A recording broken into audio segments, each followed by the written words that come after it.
Hola, Slendy, ¿cómo estás? ¿Me escuchas? Hola, sí, los escucho perfectamente.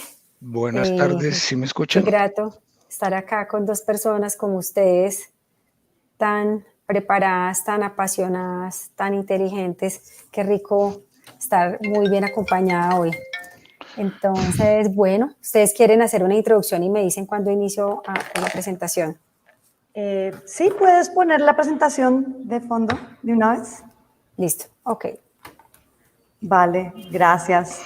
Bueno, hoy vamos a dar inicio a lo que es una serie de charlas sobre océanos y vida marina dentro de este programa de Climate Week Colombia. Mi nombre es Laura Canevari, soy directora ejecutiva y fundadora de Ítaca Solutions y conmigo está Fernando Pinzón, que es el director de Fundación Hidrósfera. Juntos hemos preparado esta presentación, así como el programa de la serie de charlas que tendremos a lo largo de la semana. Y la idea es usar la próxima media hora para realmente hablar un poco de los fundamentos de algunos de los temas que trataremos a lo largo de la semana. Slendy, ¿puedes compartir la presentación? Estás en silencio.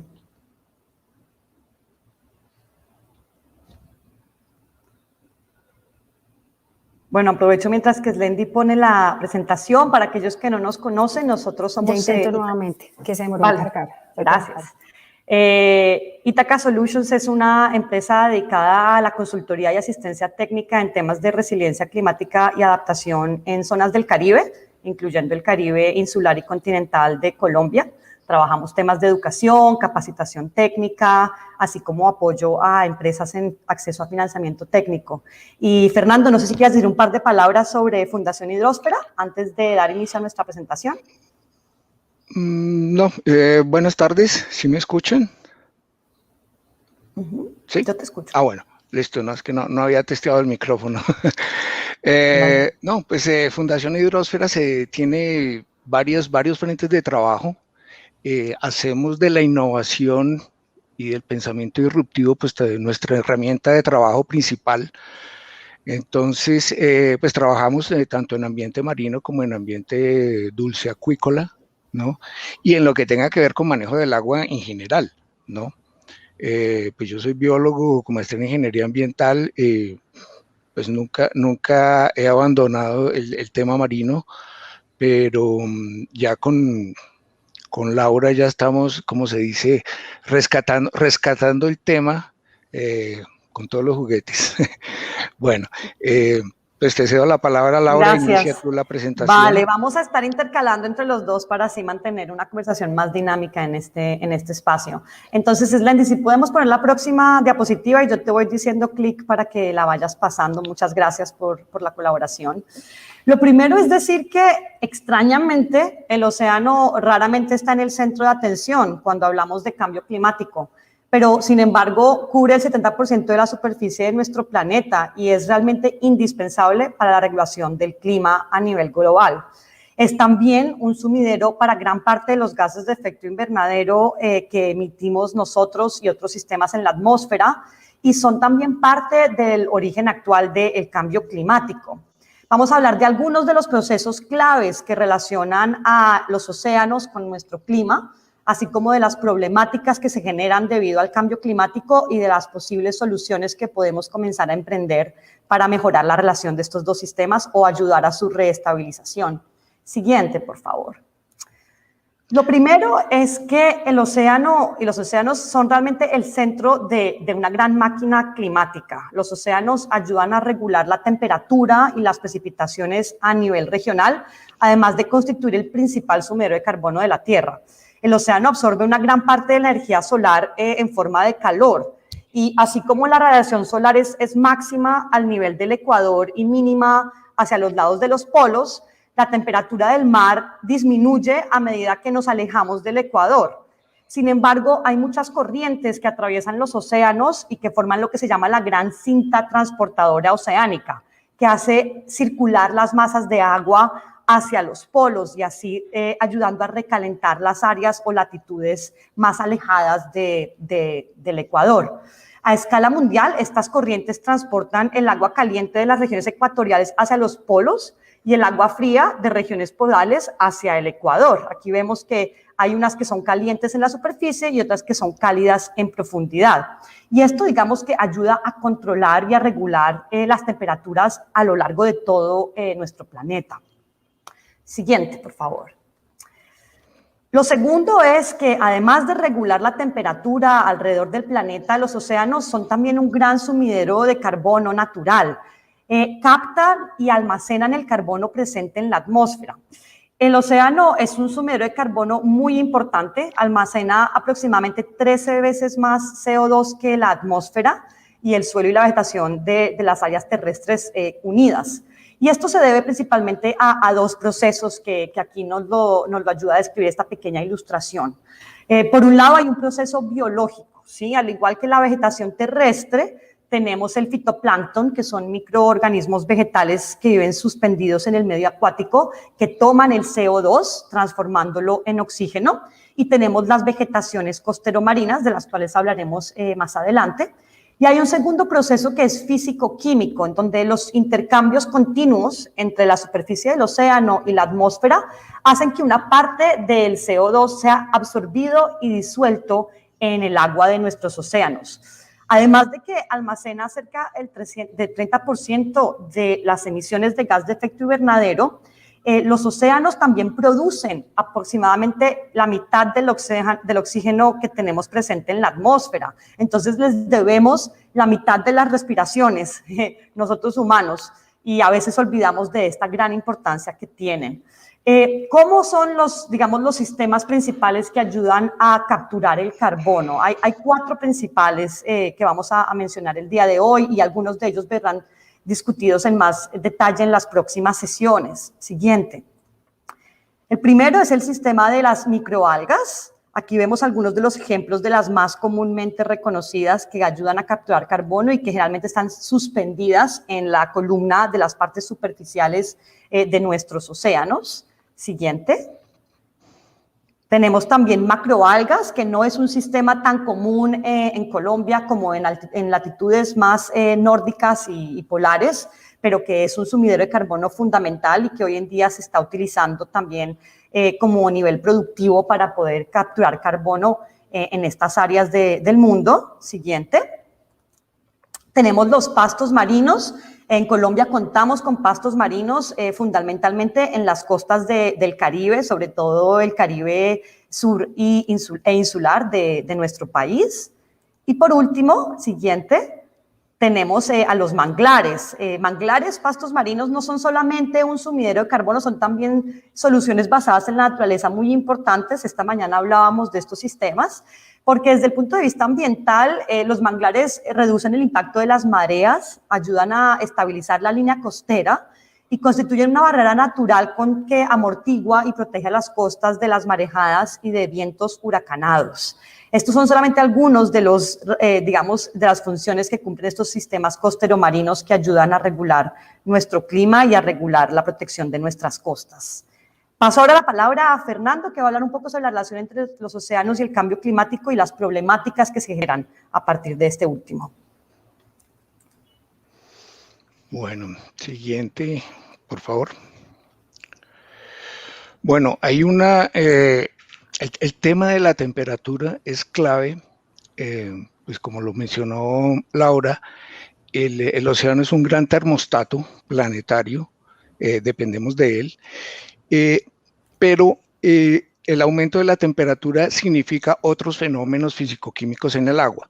El principal de ellos es la disminución de oxígeno con el aumento de calor, o sea, aguas más frías son más oxigenadas, aguas más calientes son menos oxigenadas, y hay un equilibrio entre el oxígeno y el gas carbónico, el dióxido de carbono, ¿no? Entonces, aguas más cálidas pues son más susceptibles de tener más dióxido de carbono presente.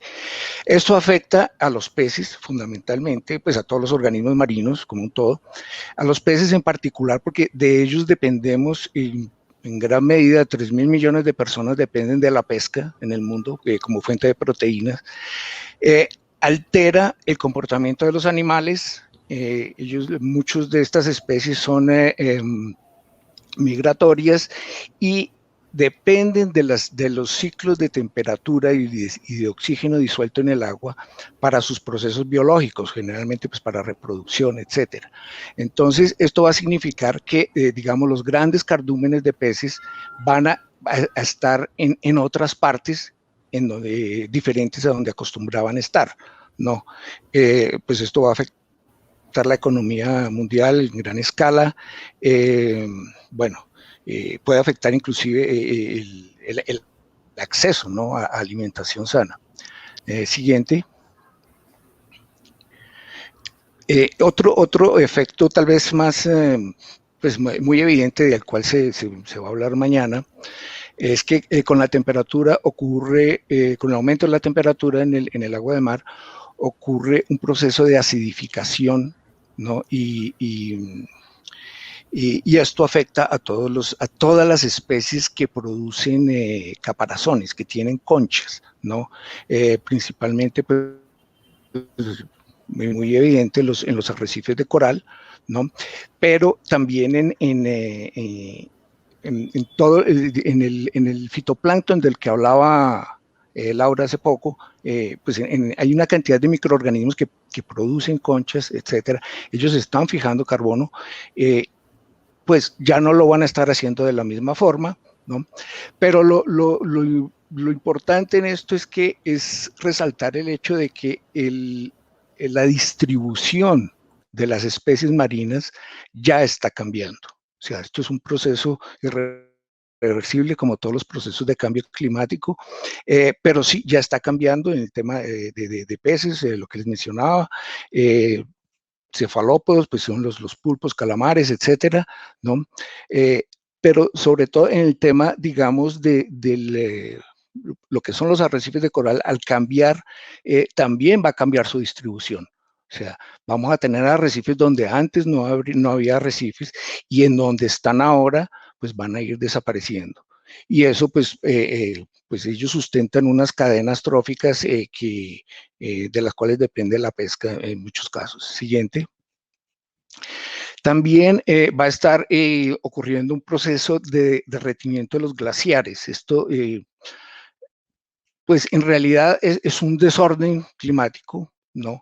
Hay unos procesos muy acelerados de derretimiento de los casquetes polares, tanto en el Ártico como en el Antártico, pero también hay unos procesos de formación de hielo también muy rápidos, ¿no? O sea, son cosas que no estábamos acostumbrados, está sucediendo. Pero el saldo entre el deshielo y la formación de nuevo hielo es negativo, termina siendo negativo. Entonces, con esto lo que ocurre es que la salinidad del agua disminuye, porque esto es agua dulce, ¿no? El hielo es agua dulce. Y esto se está viendo con mucha evidencia, con mucho efecto negativo sobre la corriente del Golfo, que es una corriente que sale del Golfo de México y es la responsable por el clima en Europa. Si ustedes ven un mapa del mundo, Europa está en una latitud, casi la misma latitud de Alaska, ¿no? O sea, está muy al norte. Pero entonces, ¿por qué tiene ese clima? Es por causa de esa corriente que sale del Golfo de México. Es una corriente superficial, ¿no? Pero al llegar al norte, ya lo que es Escandinavia, etcétera, comienza a recibir la influencia de las aguas frías del Ártico y del deshielo principalmente de Groenlandia, ¿no? Esto está afectando ya se está viendo la afectación, por ejemplo, con la pesca del bacalao en el hemisferio norte, ¿no? Como les mencionaba, pues las especies ya no están donde acostumbraba, ¿no? Y está teniendo también un efecto en ese termostato del que hablaba Laura al comienzo, ¿no? Y eso se va a ver en Europa, principalmente la afectación climática por este fenómeno se va a sentir en Europa, principalmente por causa de esta corriente. Siguiente. Bueno, estos son aquí algunos efectos. En el océano Antártico es importante resaltar el tema del krill. El krill son unos pequeños crustáceos, ¿no? Son unos cardúmenes gigantescos. Es el principal alimento de las ballenas, ¿no? Con el deshielo, lo que va sucediendo es que el krill está disminuyendo en su biomasa. Esto está afectando ya las poblaciones naturales de, de cetáceos en todo el mundo, ¿no? Pues ellos también tienen un ciclo migratorio, ¿no? Pero principalmente, digamos, su ida al océano Antártico es en función pues de ciclos reproductivos, de alimentación, de prepararse para la reproducción ya en aguas más cálidas, pero si no hay el alimento, pues esto pues va a haber esa afectación. Siguiente. Algo con lo que nos asusta mucho con los informes del IPCC es el aumento del nivel del mar. Y eso ya se está viendo también por ejemplo, hay un país en el Océano Pacífico, que es un país insular, que se llama Kiribati. Ya varias islas de Kiribati ya están bajo el nivel del mar. Ya existen desplazados, ¿no? Refugiados climáticos de ese país, han tenido que emigrar, principalmente han migrado a Australia, Nueva Zelanda, bueno, países vecinos, porque el mar está subiendo su nivel. En el caso, digamos, colombiano, pues la principal afectación se va a dar más que todo en la costa del litoral pacífico, ¿no? Y en la región del Darién, ¿no? Que es más o menos donde va a ocurrir. Hay otros, digamos, otra afectación, por ejemplo, en la Ciénaga Grande de Santa Marta, pero en el caso de la Ciénaga Grande de Santa Marta es una retomada, digamos, del nivel del agua que le ha sido retirada artificialmente por el ser humano. No sé si, Laura, quieres comentar algo aquí sobre el proceso del aumento del nivel del mar. Sí, nada más para decir que realmente son dos los fenómenos que dan origen a este aumento. Está por un lado el deshielo, que ya Fernando nos lo explicó, y el segundo es la dilatación térmica. Es simplemente que cuanto más caliente está el agua, más volumen ocupa para una misma cantidad, ya que las moléculas de agua sometidas al calor tienden a agitarse y a alejarse las unas de las otras. Quiere decir que el aumento de la temperatura de los océanos provoca el mismo aumento del nivel del mar. Y esto es un proceso que ya está, digamos, con un cierto momentum, con una inercia.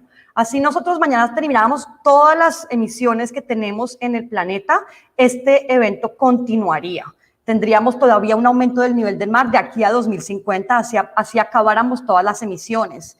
Y lo que Fernando mencionaba de las naciones afectadas, quiero que sepan que no es una proyección a futuro. Yo ya hace 10 años hablaba con representantes de Kiribati, Tuvalu, de las islas del Pacífico, que estaban renegociando su reubicación a Nueva Zelanda y Australia. Entonces, es un proceso que ya viene y que se ha venido observando desde hace más de 2 décadas y que continuará así hagamos todo lo mejor que podemos hacer, digamos, para reducir los impactos que estamos teniendo. No, y hay otro detalle, digamos, en que con esto del aumento del nivel del mar es que las principales ciudades del mundo están localizadas en las costas. Entonces, pues son centros urbanos con pues mucha industria, mucha gente.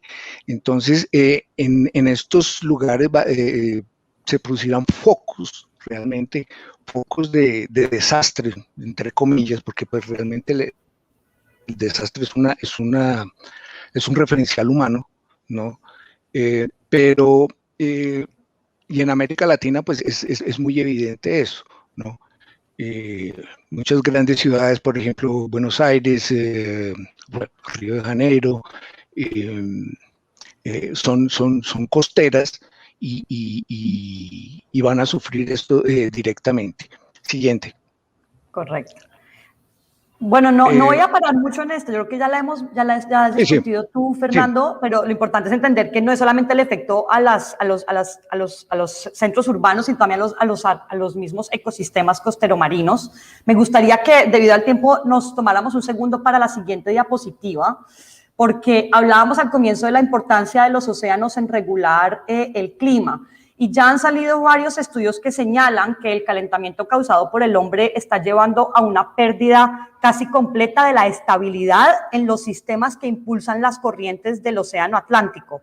Es un sistema que se propulsiona a partir de temperaturas y niveles de salinidad. Entonces, ¿qué es lo que pasa? Que los científicos nos están advirtiendo que se está debilitando lo que se llama la circulación de vuelco meridional del Atlántico. Es la corriente que transporta el agua caliente y salada desde los trópicos hacia el norte de Europa y que luego envía aguas más frías nuevamente hacia los trópicos. A pesar de que no hay fecha exacta de cuándo este colapso podría suceder, los expertos nos dicen que se deben tomar medidas lo antes posibles. Este colapso podría llegar a tener implicaciones de gran alcance. Algunos de los expertos nos dicen que si la circulación se detiene, esto podría llevar a un frío extremo en Europa y en partes de América del Norte, ya que no se redistribuiría ese calor desde los trópicos. Y es lo que podríamos llamar un evento que debemos a toda costa evitar que suceda. Siguiente, por favor. Siguiente. ¿Hablas de esto o hablo yo? Dale. Bueno, en el tema de la acidificación es precisamente por la temperatura y por el tema del balance en el ciclo, desbalance en el ciclo del carbono en el mar, que ya lo habló Laura al comienzo. Ocurre un proceso, disminuye la caparazón, la calidad de los caparazones de los animales marinos, ¿no? Y pues también, pues obviamente, pues todo lo que se deriva en términos tróficos, o sea, en términos de sustentación de los ecosistemas que se deriva de ellos. El siguiente. Bueno, otro efecto también, pues el tema de los corales. Bueno, entonces ya lo hemos hablado. Siguiente. Estos son algunos de los organismos que son los encargados de fijar ese carbono, ¿no? En sus caparazones, ¿no? Ellos cuando mueren, esos caparazones se precipitan al fondo del mar y eso es un sumidero de carbono. Es un sumidero, es el sumidero natural de carbono más grande que existe en el planeta, ¿no? Entonces tenemos los cocolitoforidos, son protozoarios, tenemos los radiolarios, foraminíferos, ¿no? Y tenemos las conchas de moluscos y algunos crustáceos, ¿no? Todas estas conchas, o sea, la producción de conchas está disminuyendo de estos organismos. Entonces, eso es una alarma, pues ya la tenemos instalada. Siguiente. Bueno, los arrecifes de coral pues también se afectan por esto, porque ellos digamos, la estructura física del arrecife de coral es de carbonato de calcio, ¿no? Si no hay el proceso de fijación de carbonato de calcio, pues nada que hacer. Bueno, soluciones. Pasemos a la siguiente. ¿Qué podemos hacer? Hay varios enfoques. Esta mañana Ángel Andrade de la Unión Internacional para la Conservación de la Naturaleza mencionó en repetidas ocasiones lo que llamamos soluciones basadas en la naturaleza. Siguiente diapositiva, por favor.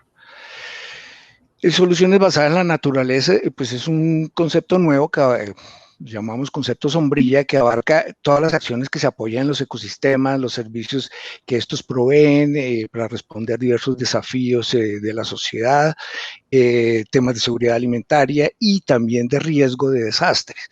Hay toda una nomenclatura, una taxonomía de diferentes soluciones que se pueden implementar. Durante la semana vamos a estar hablando de diferentes casos, diferentes estrategias, ¿no?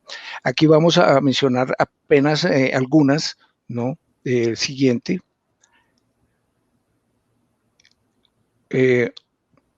La clásica, ¿no? El manglar, lo que significa el manglar en una costa en temas de gestión del riesgo, de desastres. Y eso ya se ha visto en el Caribe con el tema de los huracanes, aquellos territorios que tienen protección de manglar, pues han sufrido muchísimo menos que aquellos territorios que están, como se dice, peluqueados. También se vio en el terremoto que hubo en Indonesia hace un año, creo que fue el 2014, bueno, que aquellas zonas que estaban protegidas por manglar respondieron muy bien al tsunami que se generó en aquella ocasión, ¿no? Entonces, digamos, el manglar, además de capturar, de ser una estrategia de capturar carbono, es una excelente estrategia de protección costera. Siguiente. Bueno, esto sí, háblalo tú. Bueno, igual estamos un poco contra el tiempo, entonces voy a pasar esto rápidamente, dale, porque el jueves igual tenemos un panel específicamente sobre carbono azul. Pero para dejar claro qué es el carbono azul, nos estamos refiriendo a los ecosistemas costero-marinos que ayudan a secuestrar el CO2. Creo que lo más importante aquí es darnos cuenta de que estos sistemas secuestran el carbón a un ritmo más acelerado y lo pueden mantener atrapado por más tiempo que los sistemas terrestres. Se dice que, por ejemplo, un manglar puede almacenar hasta 10 veces más carbonos en la misma área que un bosque terrestre. Y nuestro problema es que estamos realmente viendo que hay muy alta amenaza a estos sistemas costero-marinos, a los manglares, pastos marinos y marismas. Desde los años 40 se ha perdido casi la mitad de los manglares a nivel mundial y casi la mitad de los pastos marinos desde los 90. Entonces tenemos que comenzar a considerar cómo mantener los pozos de carbono azul. Vamos a pasar un par de ejemplos, pero los invitamos a que el jueves vengan a nuestro panel sobre esta temática. Entonces, algunas de las maneras para preservar estos sistemas son siguiente. La restauración de manglares, y en Colombia hay varios ejemplos que se están dando en ambas costas para restauración de manglares. Lo hablaremos en nuestra sesión de protección de costas el miércoles y carbono azul. Pastos marinos, siguiente. Restauración de corales, siguiente. De eso hablaremos mañana. Ajá. Bueno, tenemos también, digamos, procesos de producción de macroalgas, siguiente. Y de microalgas, que también son mecanismos para poder capturar carbono azul. Y la última, esta te la dejo a ti, Fernando, y ya casi sobre el tiempo acá. Toca que complete, dale siguiente hasta completar las diferentes... Eso. Exacto. Bueno, el tema de acuicultura, de producción de alimento, la acuicultura pues nace como una estrategia para no depender tanto de la pesca, pero infelizmente termina dependiendo en gran medida de ella y causa un efecto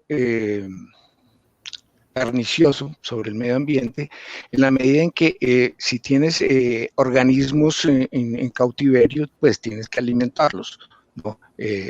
Pues con alimentos concentrados, alimentos balanceados, ¿no? Esos alimentos producen un impacto tremendo sobre el ecosistema marino.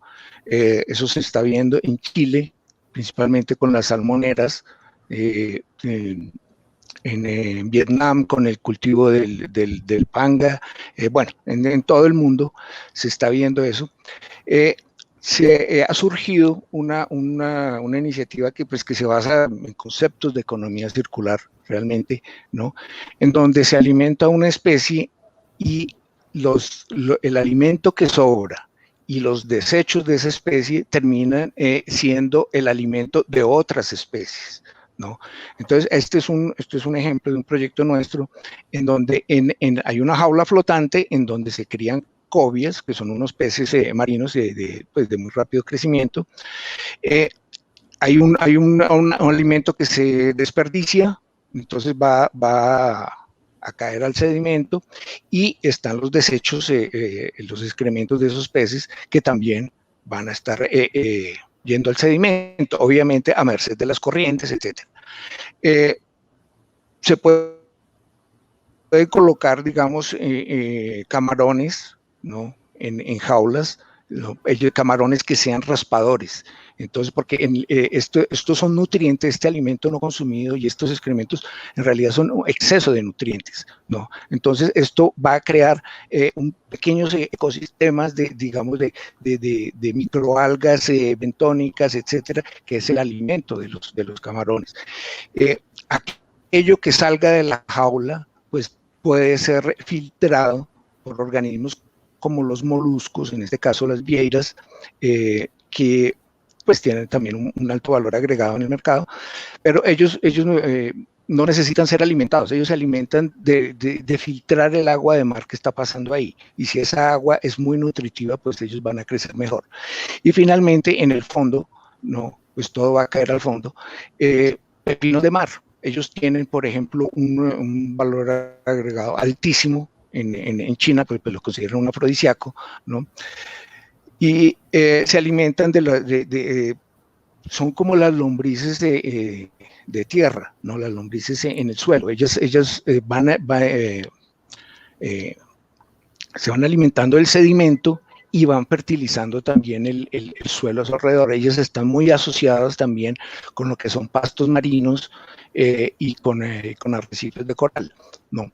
Pero aquí lo interesante es ver cómo, digamos, se disminuye el impacto ambiental de una actividad, ¿no? Se genera mucho más valor agregado, ¿no? Y el impacto realmente es muy bajo. Esto ya lo están haciendo en las salmoneras en Canadá, en donde integran con cultivo de macroalgas en el fondo, y en México también ya están iniciando procesos en las costas de Yucatán. Bueno, son alternativas de las cuales pues vamos a estar hablando durante la semana. Lo que queríamos hoy era simplemente un brochazo gordo de varios conceptos, ¿no? Como para aterrizar en el tema. Desafortunadamente sí, no tendremos tiempo para preguntas, pero Slendy, si puedes poner un segundo en la presentación, nada más para decir que podremos responder preguntas en las siguientes sesiones que habrá en los próximos días. Tenemos eventos sobre océanos y vida marina martes, miércoles y jueves, entonces los invitamos de 5 a 6 de la tarde. En ese bloque estaremos hablando sobre arrecifes el martes, protección costera el miércoles y carbono azul el jueves.